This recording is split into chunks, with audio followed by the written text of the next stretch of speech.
ಸರಿ, ಹಾಗಾದ್ರೆ ಮಾರುತಿ, ಋಷಿ ದೂರ್ವಾಸರ ಜನ್ಮದಿಂದ ಕಥೆಯನ್ನ ನಾನೀಗ ಆರಂಭಿಸ್ತೀನಿ. ಮಹರ್ಷಿ ಅತ್ರಿಯ ಜನ್ಮ ಸ್ವಯಂ ಬ್ರಹ್ಮನಿಂದನೇ ಆಗಿತ್ತು. ದೇವಿ ಅನಸೂಯ ಜೊತೆ ಅವರ ವಿವಾಹವಾಗಿತ್ತು. ದೇವಿ ಅನಸೂಯ ಎಂತಹ ಪತಿವ್ರತೆ ಎಂದರೆ ಹಗಲು ರಾತ್ರಿ ಎನ್ನದೇ ತನ್ನ ಪತಿಯ ಸೇವೆಯನ್ನ ಮಾಡ್ತಾ ಇದ್ಲು. ಹಾಗೆ ಮಹರ್ಷಿ ಅತ್ರಿ ಧರ್ಮ ಕರ್ಮದ ಕಾರ್ಯದಲ್ಲಿ ಮಗ್ನರಾಗಿದ್ರು. ಹೀಗಿದ್ದಾಗ ಒಂದು ದಿನ ದೇವಿ ಅನಸೂಯ ಮನಸ್ಸಿನಲ್ಲಿ ಪುತ್ರ ಪ್ರಾಪ್ತಿಯ ಇಚ್ಛೆ ಬಲಗೊಳ್ಳುತ್ತಾ ಹೋಯಿತು. ಅದನ್ನ ಬ್ರಹ್ಮದೇವರು ಕೇಳಿಸ್ಕೊಂಡ್ರು.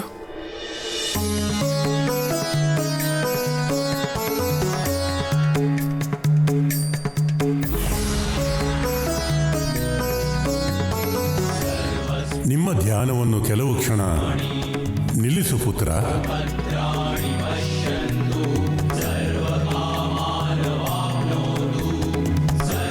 ಪ್ರಣಾಮಗಳು ಬ್ರಹ್ಮದೇವ. ಇದು ಸರಿಯಾದ ಸಮಯ. ನೀವು ಸಂತಾನವನ್ನು ಪಡೆಯಲು ತಪಸ್ಸು ಆರಂಭಿಸಿ. ಸರಿಯಾದ ಸಮಯಕ್ಕೆ ನಿಮ್ಮ ಪ್ರಾರ್ಥನೆಗೆ ಫಲ ಅವಶ್ಯವಾಗಿ ದೊರೆಯುತ್ತದೆ. ಆಗಲಿ ಬ್ರಹ್ಮದೇವ. ನಿಮ್ಮ ಘೋರ ತಪಸ್ಸಿನ ಫಲವಾಗಿ ನಿಮ್ಮ ತೇಜಸ್ವಿನಿ ಪತ್ನಿಯ ಗರ್ಭದಲ್ಲಿ ಒಬ್ಬ ತೇಜಸ್ವಿ ಪುತ್ರನ ಆಗಮನವಾಗುವುದು. ಎಲ್ಲಿಯವರೆಗೆ ನಮ್ಮ ಅರ್ಧಾಂಗಿನಿಯ ಈ ಇಚ್ಛೆ ಪೂರ್ಣವಾಗುವುದಿಲ್ಲವೋ ಅಲ್ಲಿಯವರೆಗೂ ನಾವು ತಪಸ್ಸು ಮಾಡುತ್ತಲೇ ಇರುತ್ತೇವೆ.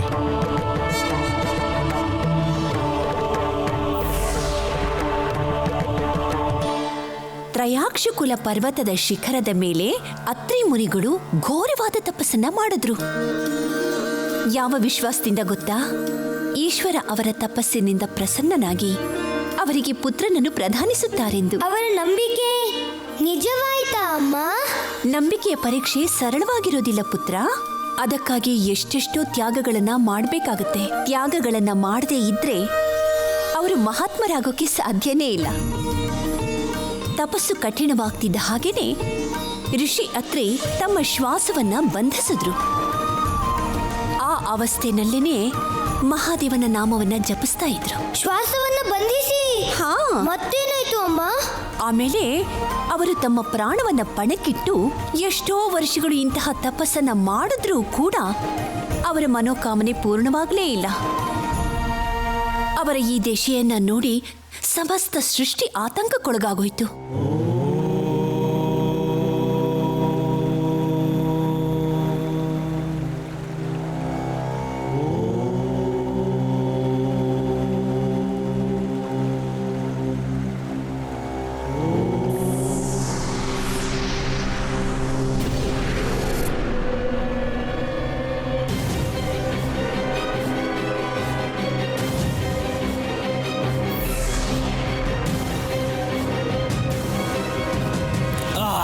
ಇದೆಂತ ಭಯಂಕರ ಅನುಭವ!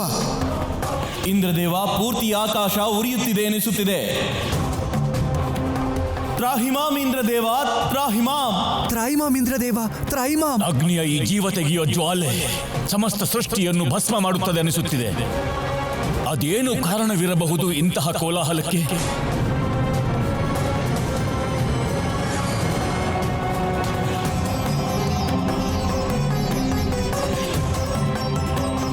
ಇದು ನಮ್ಮನ್ನು ಮಣಿಸುವ ಷಡ್ಯಂತ್ರ ಇರಬಹುದೇ? ವರುಣದೇವ, ಹೇಳಿ ಇಂದ್ರದೇವ. ನೀವು ಈ ಭಯಂಕರ ಅಗ್ನಿಯ ಮೂಲವನ್ನು ಹುಡುಕಿ ಅದನ್ನು ಆರಿಸಿಬಿಡಿ. ಹೋಗಿ. ನಿಮ್ಮ ಆಜ್ಞೆಯಂತೆ ದೇವರಾಜ. ದೇವರಾಜ ಇಂದ್ರನ ಆಜ್ಞೆಯ ಮೇರೆಗೆ ವರುಣ ತ್ರಯಾಕ್ಷ ಪರ್ವತಕ್ಕೆ ಆಗಮಿಸಿದ.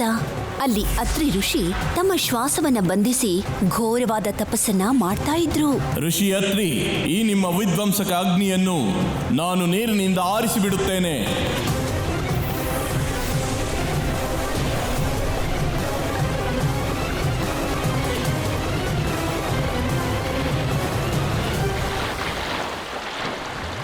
ಅಸಂಭವ. ಸಮುದ್ರದ ಸಮಸ್ತ ಜಲರಾಶಿಯಿಂದಲೂ ಈ ಅಗ್ನಿಯನ್ನು ಆರಿಸುವುದರಲ್ಲಿ ನಾವು ಅಸಮರ್ಥರಾಗಿದ್ದೇವೆ.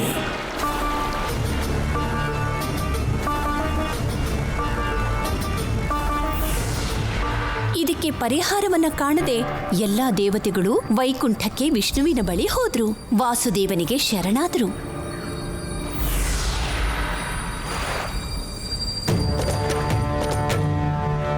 ನಾವು ಸಹ ಯೋಚಿಸಿರಲಿಲ್ಲ. ನಮ್ಮ ಪುತ್ರ ಅತ್ರಿ ಇಷ್ಟು ಘೋರ ತಪಸ್ಸು ಮಾಡಿ ಸಮಸ್ತ ಸೃಷ್ಟಿಗೆ ಸಂಕಷ್ಟ ತರಬಹುದೆಂದು. ತಪಸ್ಸಿನ ಫಲ ಈಗಾಗಲೇ ದೊರೆಯಬೇಕಿತ್ತು. ಸಮಯ ಚಕ್ರದ ಈ ಪರಿವರ್ತನೆಗೆ ಖಂಡಿತವಾಗಿ ಬೇರೆ ಯಾವುದೋ ಕಾರಣವಿದೆ. ಈ ಸಮಸ್ಯೆಗೆ ಪರಿಹಾರ ಕೇವಲ ಮಹಾದೇವನಿಂದ ಮಾತ್ರ ಸಾಧ್ಯ. ಮಹಾದೇವ,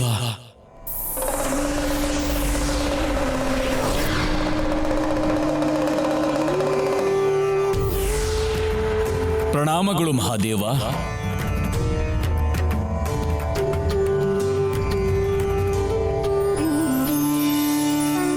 ಬ್ರಹ್ಮದೇವ, ಋಷಿ ಅತ್ರಿ ಘೋರ ತಪಸ್ಸನ್ನು ಮಾಡುತ್ತಿದ್ದಾರೆ. ಅದಕ್ಕನುಗುಣವಾಗಿ ಅವರಿಗೆ ಫಲ ದೊರಕಬೇಕಲ್ಲವೇ? ನಾವು ತ್ರಿಮೂರ್ತಿಗಳು ಅವರ ಮುಂದೆ ಪ್ರತ್ಯಕ್ಷವಾದಾಗಲೇ ಈ ಅಗ್ನಿಜ್ವಾಲೆ ಶಾಂತವಾಗುವುದು. ಶ್ವಾಸವನ್ನ ಬಂಧಿಸಿ ಮಾಡ್ತಾ ಇದ್ದ ಅವರ ಘೋರವಾದ ತಪಸ್ಸನ್ನ ನೋಡಿ ತ್ರಿಮೂರ್ತಿಗಳು ಪ್ರಸನ್ನರಾದರು. ಬ್ರಹ್ಮ, ವಿಷ್ಣು ಹಾಗೂ ಮಹೇಶ್ವರ ಮೂವರು ತಮ್ಮ ತಮ್ಮ ಅಂಶದಿಂದ ಋಷಿ ಅತ್ರಿಗೆ 3 ಪುತ್ರರನ್ನ ಪ್ರದಾನಿಸಿದ್ರು. ಬ್ರಹ್ಮದೇವರ ಅಂಶದಿಂದ ಚಂದ್ರ, ವಿಷ್ಣುವಿನ ಅಂಶದಿಂದ ದತ್ತಾತ್ರೇಯ ಹಾಗೂ ಮಹಾದೇವನ ಅಂಶದಿಂದ ಋಷಿ ದೂರ್ವಾಸರ ಜನ್ಮವಾಯಿತು. ಹೌದಾ, ನಮ್ಗೀಗ ಗೊತ್ತಾಯ್ತು. ಬಾಲಕ ದೂರ್ವಾಸ ದೊಡ್ಡವನಾಗ್ತಾ ಮಹಾಜ್ಞಾನಿ ಆದ. ಅವನ ಜ್ಞಾನಕ್ಕೆ ಎಲ್ಲೇನೇ ಇರಲಿಲ್ಲ.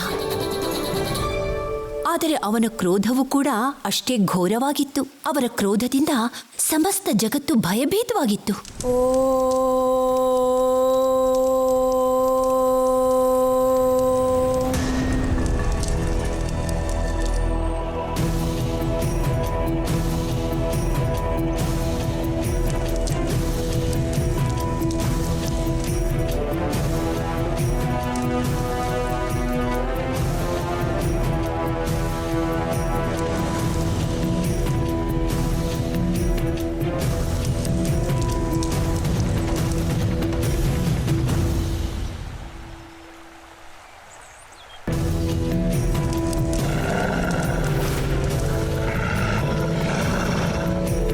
ಸ್ವಾಮಿ, ತಡೆಯಿರಿ ನಮ್ಮ ಪುತ್ರನನ್ನು. ಕೋಪದಲ್ಲಿ ತನ್ನನ್ನು ತಾನೇ ಹತ್ಯೆ ಮಾಡಿಕೊಳ್ಳಬಹುದು. ನಮ್ಮ ಪುತ್ರನಿಗೆ ಬೇಗ ಕೋಪ ಬರುವುದು ಸತ್ಯದೇವಿ. ಆದರೆ ಸಂಯಮ ಸಹ ಇದೆ.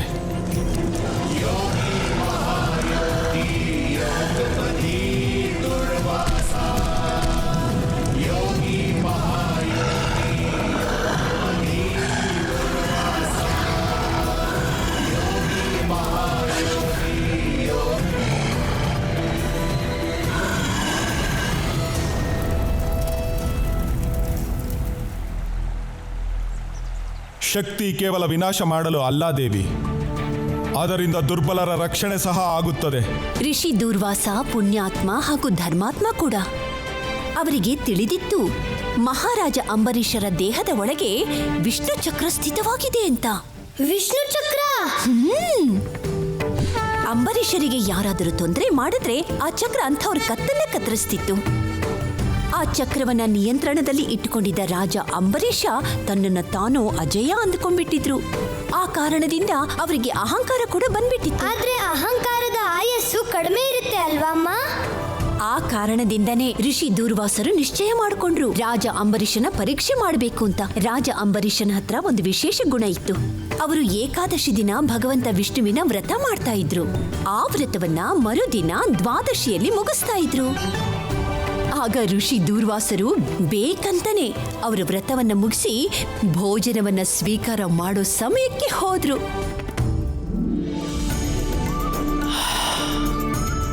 ಸ್ವಾದಿಷ್ಟ ಭೋಜನದ ಸುಗಂಧ ಮಾತ್ರದಿಂದ ಹಸಿವಿನ ಆಸೆ ಇನ್ನೂ ಹೆಚ್ಚಾಗುತ್ತದೆ. ನಿಲ್ಲಿ ರಾಜ.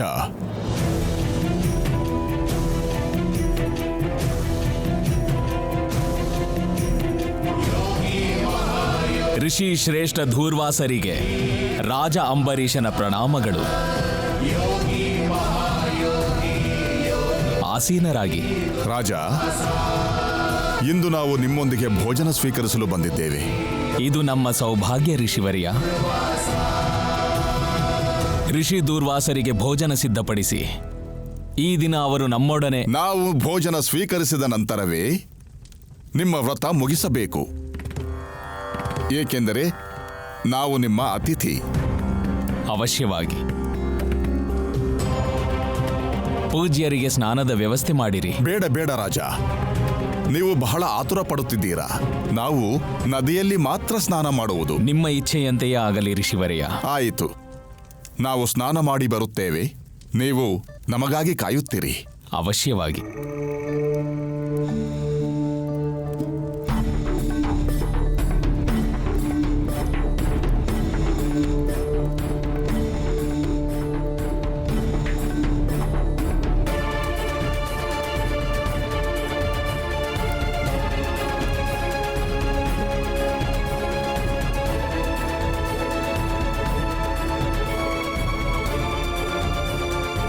ಹಸಿವನ್ನು ತಡೆಯಲಾಗುತ್ತಿಲ್ಲ ನನ್ನಿಂದ.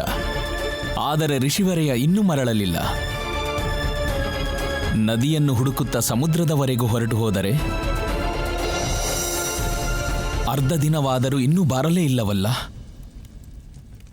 ಶೀಘ್ರವಾಗಿ ನಾವು ಆಹಾರ ಸೇವಿಸದಿದ್ದರೆ ನಮ್ಮ ಪ್ರಾಣವೇ ಹೋಗುವಂತಿದೆ.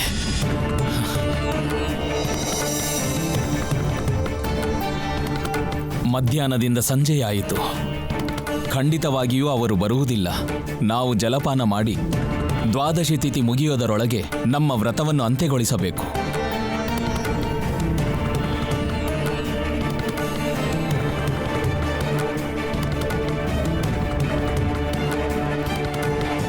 ರಾಜ,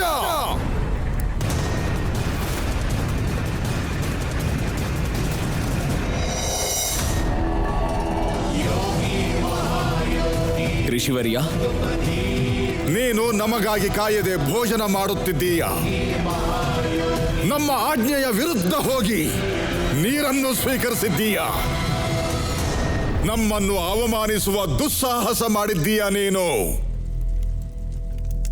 ಋಷಿವರ್ಯ, ನಿಮ್ಮ ಈ ಮಾತು ನಿಮ್ಮ ಅಕಾರಣ ಕ್ರೋಧದಿಂದ ಬರುತ್ತಿದೆ. ಹೌದಾ? ನನ್ನ ಮಾತಿಗೆ ತಿರಸ್ಕಾರ, ಅವಮಾನ ಸಹ ಮಾಡುತ್ತಿದ್ದೀಯ. ಇದರ ಪರಿಣಾಮ ಎದುರಿಸಬೇಕಾಗುತ್ತದೆ ರಾಜ. ಶಾಂತರಾಗಿ.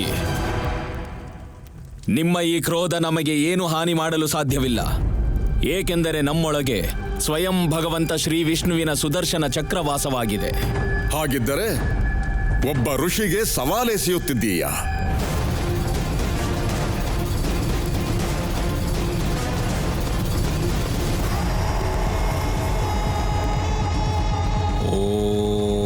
ವಿಷ್ಣುವೇ ನಮಃ.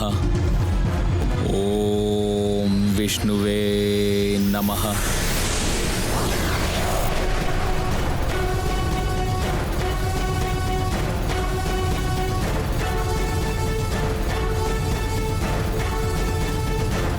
ಕ್ಷಮಿಸಿ ಋಷಿವರ್ಯ, ಈಗ ನಾವು ಈ ಚಕ್ರಕ್ಕೆ ನಿಮ್ಮ ಶಿರವನ್ನು ಕತ್ತರಿಸುವ ಆದೇಶ ನೀಡಲೇಬೇಕು.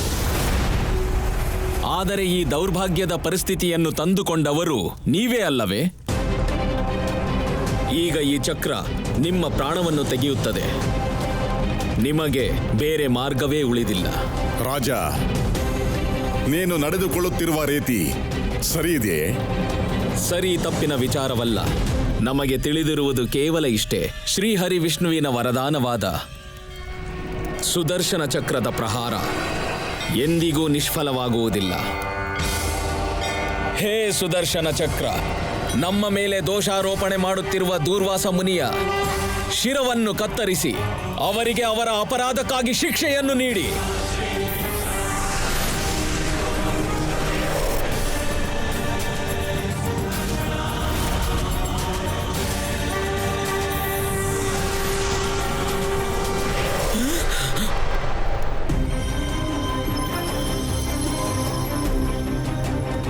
ಅಸಂಭವ. ಭಗವಂತ ವಿಷ್ಣುವಿನ ಚಕ್ರ ನಮ್ಮ ಆಜ್ಞೆಯನ್ನು ಪಾಲಿಸದಿರಲು ಸಾಧ್ಯವೇ ಇಲ್ಲ. ಅವಶ್ಯವಾಗಿ ಇದರಲ್ಲೇನೋ ಮಾಯೆ ಇದೆ. ರಾಜ ಅಂಬರೀಷ,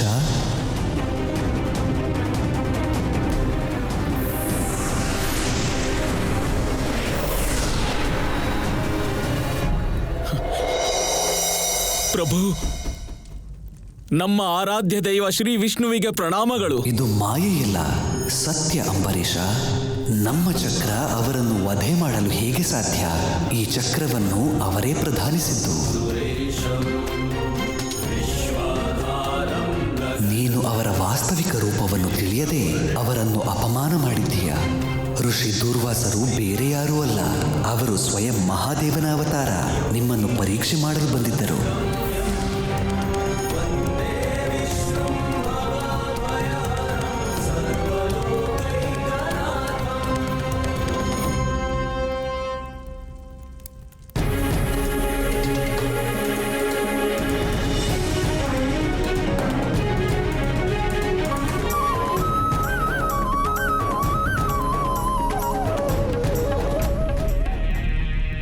ಪ್ರಭು, ನಮ್ಮಿಂದ ದೊಡ್ಡ ಅನರ್ಥವಾಗಿ ಹೋಯಿತು ಪ್ರಭು. ವರದಾನದ ಶಕ್ತಿ ನಮ್ಮನ್ನು ಅಹಂಕಾರಿಯನ್ನಾಗಿಸಿತ್ತು ಪ್ರಭು. ನಮ್ಮನ್ನು ಕ್ಷಮಿಸಿ ಬಿಡಿ ಪೂಜ್ಯರೇ. ನೀವು ನಮ್ಮ ಜ್ಞಾನದ ಕಣ್ಣುಗಳನ್ನು ತೆರೆಸಿದಿರಿ. ನಮ್ಮನ್ನು ಕ್ಷಮಿಸಿ ಬಿಡಿ ಪೂಜ್ಯರೇ. ನಮ್ಮಿಂದ ಅಪರಾಧವಾಗಿ ಹೋಯಿತು. ನಾವನ್ಕೊಂಡಿದ್ವಿ ಋಷಿ ದೂರ್ವಾಸರು ಅವರನ್ನ ಅಂತ್ಯ ಮಾಡ್ಬಿಡ್ತಾರೆ ಅಂತ. ಪುತ್ರ, ಅವರ ಶಾಂತ ರೂಪದಿಂದ ಅಂಬರೀಷ ಜೀವಂತವಾಗಿ ಉಳ್ಕೊಂಡ್ರು. ಇಲ್ದೆ ಹೋದ್ರೆ ಅವರ ಕೋಪದ ತೀಕ್ಷ್ಣತೆ ಎಷ್ಟಿರುತ್ತೆ ಗೊತ್ತಾ? ಅದರ ಶಿಕ್ಷೆಯನ್ನ ಸಮಸ್ತ ದೇವತೆಗಳು ಅನುಭವಿಸಿದ್ರು. ಹೌದಾ? ಅದೇಗೆ ಅಮ್ಮ? ಒಂದು ದಿನ ಋಷಿ ದೂರ್ವಾಸರು ನಿರ್ಜನವಾದ ಕಾಡಿಗೆ ಹೋಗಿ ಎಷ್ಟೋ ವರ್ಷಗಳ ಕಾಲ ಕಠಿಣವಾದ ತಪಸ್ಸನ್ನ ಮಾಡಿದ್ರು.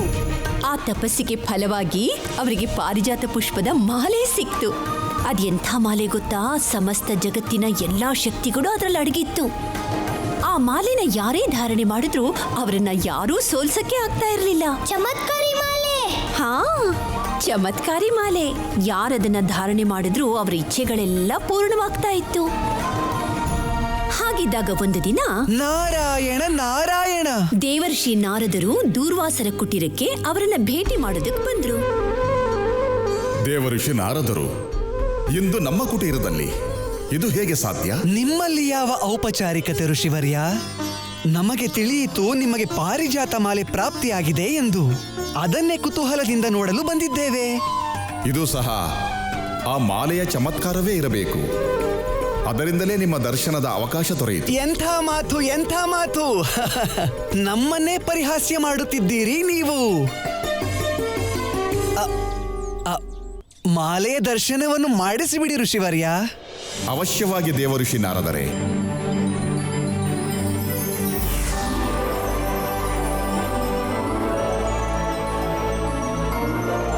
ಆಹಾ, ಅತಿ ಸುಂದರ. ಈ ಮಾಲೆಯನ್ನು ನೋಡುತ್ತಿದ್ದಂತೆಯೇ ಇದರ ದಿವ್ಯತೆಯ ಅನುಭವವಾಗುತ್ತಿದೆ. ನಿಮ್ಮಲ್ಲಿ ಒಂದು ವಿನಂತಿ ಇದೆ ಋಷಿವರ್ಯ. ಏನೋ ವಿಷಯವಿದೆ ಎಂದು ನಿಮ್ಮ ದರ್ಶನ ಭಾಗ್ಯದಿಂದಲೇ ನಮಗೆ ತಿಳಿಯಿತು ನಾರದರೆ. ನಾವು ಯೋಚಿಸುತ್ತಿದ್ದೆವು ನೀವು ಸಾಧು ಸಂತರು. ಇಂತಹ ಶಕ್ತಿಶಾಲಿ ಮಾಲೆಯ ಅವಶ್ಯಕತೆ ನಿಮಗೇನಿದೆ? ಇತ್ತೀಚಿಗಂತೂ ದೇವತೆಗಳ ಮೇಲೆ ಒಂದಲ್ಲ ಒಂದು ತೊಂದರೆ ಆಗುತ್ತಲೇ ಇದೆ. ಅವರಿಗೆ ಈ ಮಾಲೆ ಸಿಕ್ಕರೆ ಬಹಳ ಉಪಯೋಗವಾಗುತ್ತದೆ. ನಿಮ್ಮ ಅಭಿಪ್ರಾಯವೇನು ಋಷಿವರ್ಯ?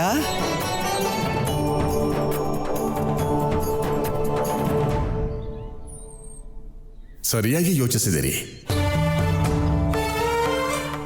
ನಮಗೆ ಯಾವ ಶತ್ರುಗಳೂ ಇಲ್ಲ, ಜೊತೆಗೆ ವಿಶೇಷ ಆಸೆಗಳೂ ಇಲ್ಲ ನಾರದರೆ. ಈ ಮಾಲೆ ನಮ್ಮ ಬಳಿ ಇದ್ದರೆ ಇದರ ಶಕ್ತಿಯ ಉಪಯೋಗವಾಗುವುದಿಲ್ಲ. ನೀವು ಹೇಳಿದಂತೆ ಈ ಮಾಲೆಯನ್ನು ಇಂದ್ರನಿಗೆ ಉಡುಗೊರೆಯಾಗಿ ನೀಡುತ್ತೇವೆ.